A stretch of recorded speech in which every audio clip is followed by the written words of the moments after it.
In the 41st millennium, creatures of the universe have mastered devastating psychic weaponry, planet-killing war machines, and invulnerable armor that can shrug off tank rounds. Anyway, here's Bob. Bob is hiding behind the bush. Welcome to Warhammer 40,000, where cover is less about physics and more about vibes. If your model believes hard enough that a piece of rubble will stop a laser destroyer, then the rules say, fair enough. Welcome back to another Tactical Doctrine video here on High Stakes 40K, where we are all in on Warhammer. In today's video, we will talk about cover, how it works, when you get it, and how you can take advantage of a rule that is rightfully, painfully misunderstood by most players in the game. And we will do so with real-life miniatures on an actual tabletop. Cover rules in Warhammer 40k are relatively easy to understand, but they're equally as easy to misunderstand. So in this video I want to clear up all the ways you can get cover, what that actually means, and also how to game the system a little bit to get cover basically guaranteed. So let's start with what cover actually is. If your unit or model has the benefit of cover, it basically gives you a better chance of surviving than being shot at. The first thing to note is that cover only works against ranged attacks, so when you're in close combat, cover doesn't mean anything. When your model is under the benefit of cover, it means that you get a +1 to your saving throw. If your model has a save characteristic of, let's say, 5+, and you are under the benefit of cover, now you don't need a 5 to actually shrug off a wound, but a 4 is sufficient, because you add 1 to the saving throw.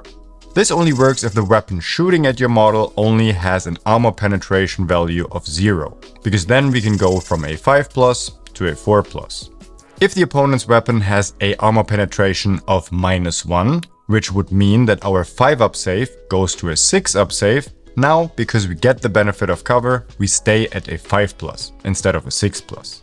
All this really means is that we can better our saving throw by 1. Armor penetration will still be included in all of this, but you can just basically negate 1 armor penetration value, or if the opponent's weapon doesn't have any armor penetration, you get +1 to your save.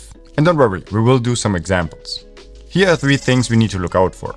Number 1, if our model already has a 3+ armor save, we can never get better than a 3+. So if we have a Space Marine with a 3+ armor save and we're being shot at by a weapon that has no armor penetration and we're in cover, we still save on a 3+, and we're not getting to a 2+ save. If our Space Marine has a 3+ armor save and is in cover and we're being shot at by a weapon that has an armor penetration of 1, we're also still staying at a 3+ armor save.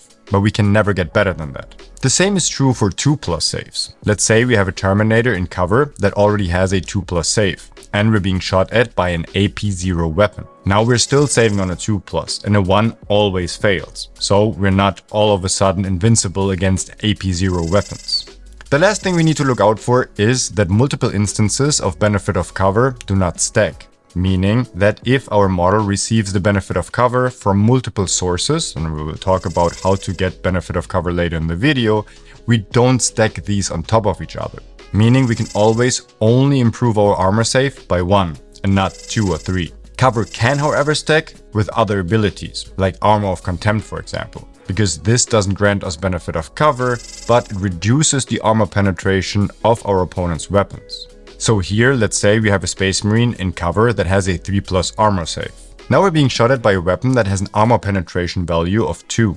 Without cover, that would mean that our Space Marine is now saving on a 5+ instead of a 3+.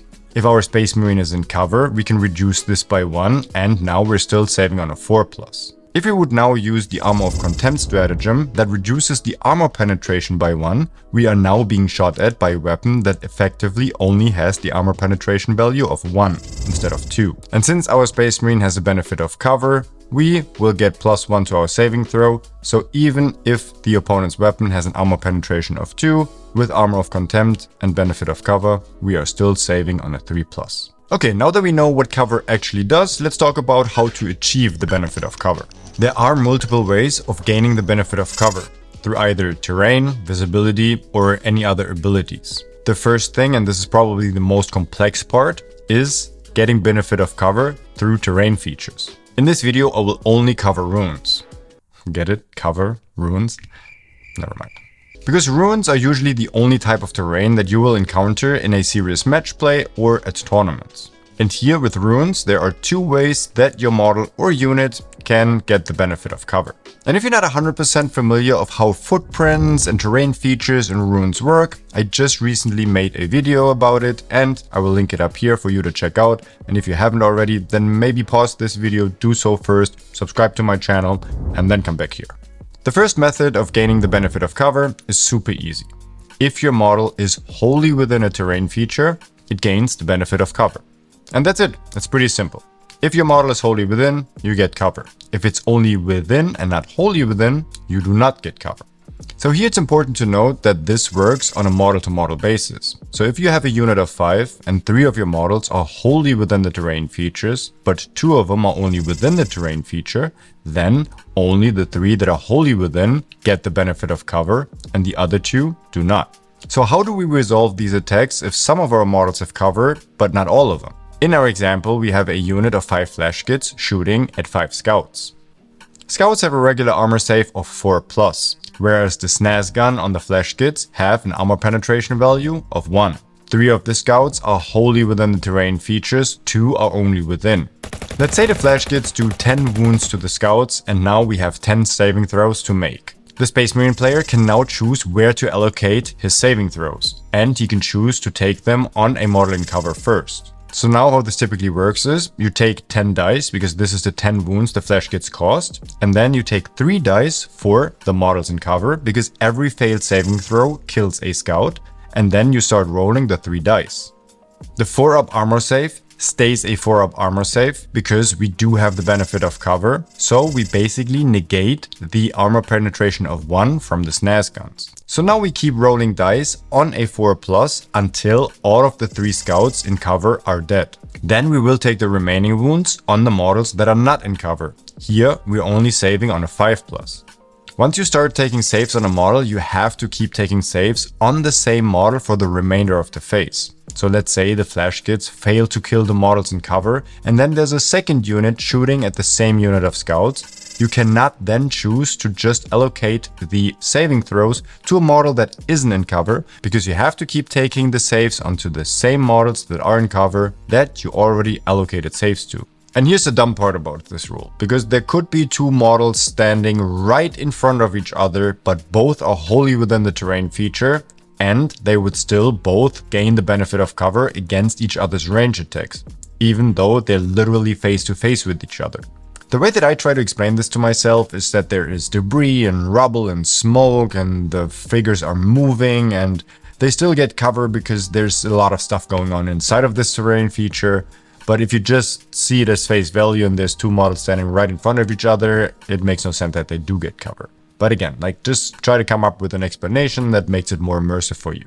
The second way of gaining the benefit of cover is through visibility. Every model that isn't fully visible to the opponent's model shooting at us gains the benefit of cover. So let's say our Mephitic Blight Hauler is shooting at an orc truck.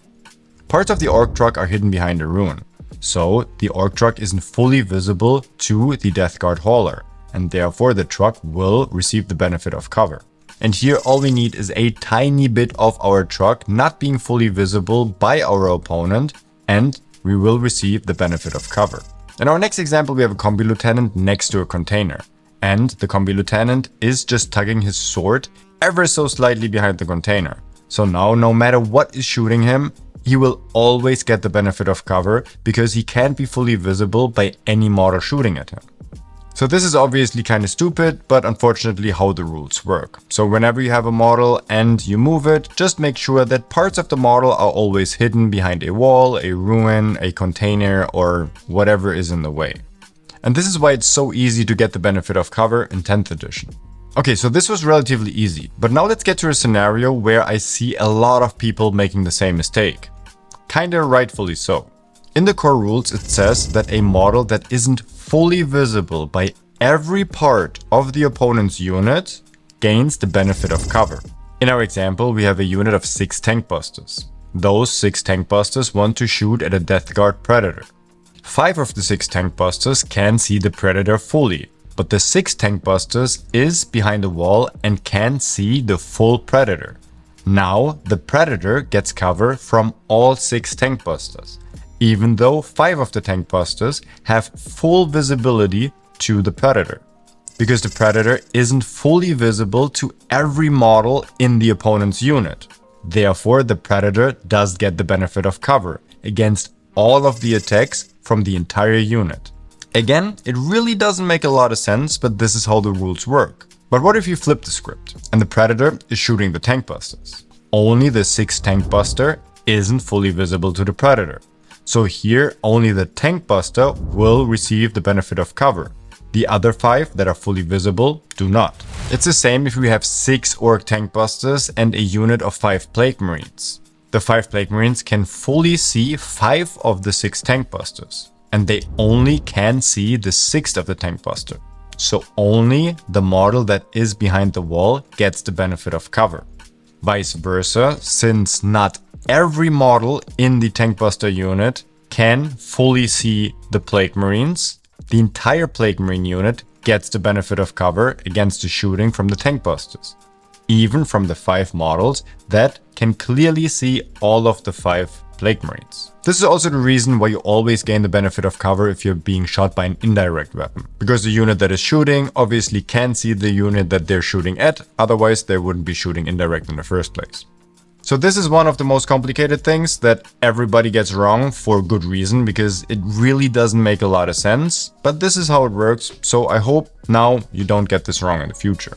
And now we cover a scenario that is even a tiny bit more complicated. In our example, we have a battle wagon that wants to shoot a Death Guard Mephitic Blight Hauler. The Mephitic Blight Hauler is right between 2 runes. In the rules, it says that the model needs to be visible from any part of our model. And here there is no single part of our battle wagon where we could draw a line of sight to the Mephitic Blight Hauler and see it fully. We can take 1 point from our battle wagon and draw a line of sight to see 1/2 of the Mephitic Blight Hauler, and then we can take another point of our battle wagon to see the other half of our Mephitic Blight Hauler.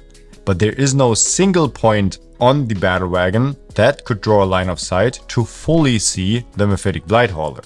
And here, honestly, the rules aren't 100% clear. My interpretation, and this is also how it has been played at most of the tournaments that I went through, is that the Mephitic Blight Hauler gains the benefit of cover against the battle wagon. Because part is singular and not plural, meaning that you need to draw a line of sight from any part of the model to fully see the opponent's model, which we can't do. So here, for our battle wagon to shoot the Mephitic Blight Hauler, we would need to be able to draw a line of sight from one part of the battle wagon to fully see the entirety of the Mephitic Blight Hauler. One important thing is, when it comes to gaining the benefit of cover through visibility, is that only terrain features and runes can block line of sight, but models can't. And here it doesn't matter if it's our own or the opponent's models, but models in the game cannot grant the benefit of cover, even if they would partially obscure the line of sight to an opponent's model. There are exceptions to this, and I know of at least one, and that is the Astra Militarum Baneblade, because it has the ability on its datasheet, but unless you do have that ability, then models do not grant the benefit of cover. And now we get to the easiest way to gain the benefit of cover in 10th edition, and this is through abilities. There are some abilities that grant you cover even though your unit is standing right in the open, nothing is obscuring the line of sight, and you're also not wholly within a terrain feature. One example would be the smoke screen stratagem. If your unit has the smoke keyword, you can use the smoke screen stratagem, and then, in addition to being -1 to be hit, you also gain the benefit of cover. There are also some datasheet abilities, like Boss Sneakrod's ability when he is leading a unit of commandos, that they always gain the benefit of cover even if they're standing right in the open. And there are also certain detachments that give you the benefit of cover, like the Orcs Tactical Brigade, for example. The last thing to note here is that there are a lot of abilities and weapon profiles in the game that have the Ignore Cover ability, and therefore it really doesn't matter if you are wholly within a terrain feature, if anything is line of sight obscuring or not, because if your opponent has the Ignore Cover ability, then none of this matters and you do not get the benefit of cover. Speaking of cover, I hope I covered everything there is to know about the benefit of cover, how to gain it, how not to gain it, how it works, and now you can safely play the rest of the edition with knowing how cover works. And there you have it. And as always, at the end of the video, I like to give my appreciation to all of the YouTube members as well as Patreon members that help me make these videos possible. And if you like this video, then please give it a thumbs up because it really helps the channel grow. Subscribe for more. And I hope to see you on the next video here on High Stakes 40K, where we are all in on Warhammer.